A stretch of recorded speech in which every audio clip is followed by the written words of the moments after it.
Hey guys, Kevin Moyer with the Row Report here. As many of you know, I am a Philadelphia landlord tenant attorney and property manager. And for my property management company, Otter Property Management, we were recently fired by our second largest client last month.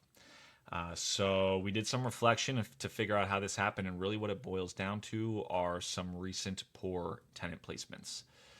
And that got me thinking just how bad and how impactful a bad tenant can be for a Philadelphia rental property.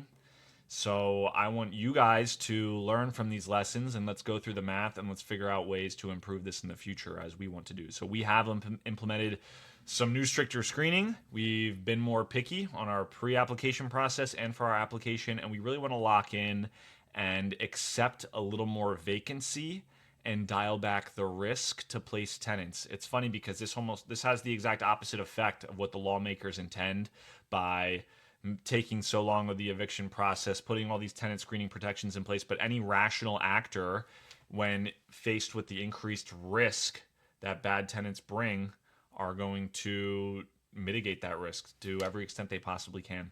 And that's what we are doing, and that's what we've done in 2026. But let's dive into it. What does a bad tenant really cost in Philadelphia, and what does it mean for you?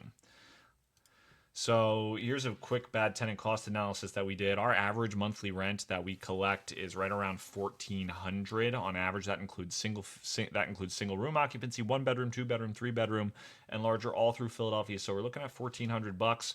So and if you tuned in to my latest episode on the eviction timeline, you'll know that that process is taking about 7.7 months right now, start to finish in Philadelphia. So you're looking at almost $11,000 in unpaid rent, add on 2,500 in legal fees.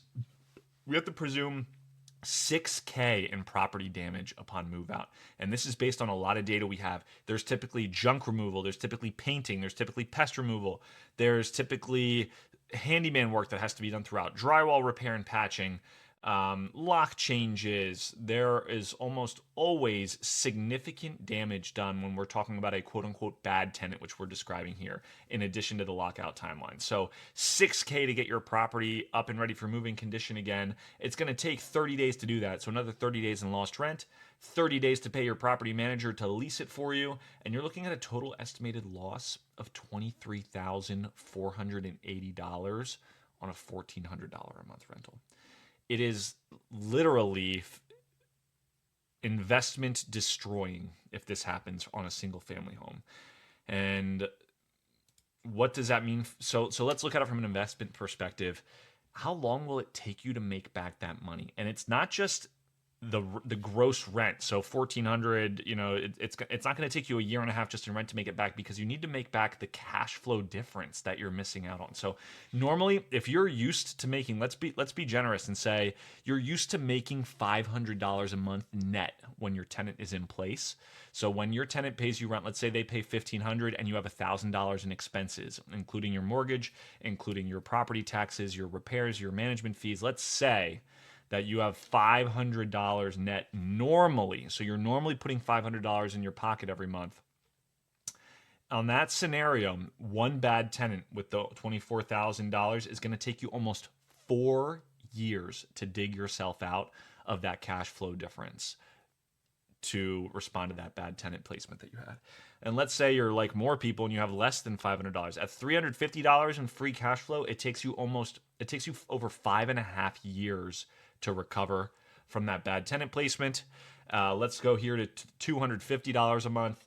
It will take almost 8 years if you're cash flowing $250 a month to make up for the bad placement, and then 13 years if you cash flow like a lot of people do with a skinnier cash flow amount and put $150 to make up for the lost cash flow that you missed out from that bad tenant.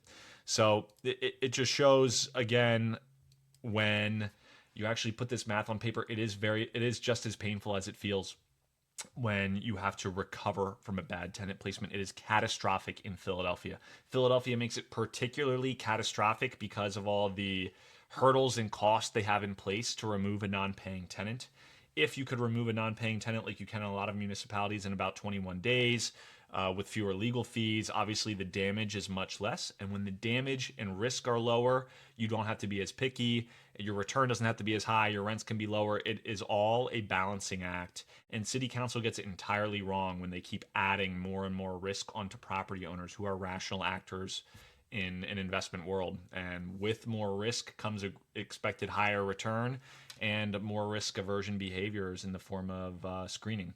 So there you have it. That's what I've learned, to really buckle down and take screening as serious as it is. It's an investment make or break. One bad tenant can be on a property. So it's time to lock in. It's time to screen thoroughly. It's time to protect yourself in every way that you can to avoid the catastrophic investment ruining bad tenant placement.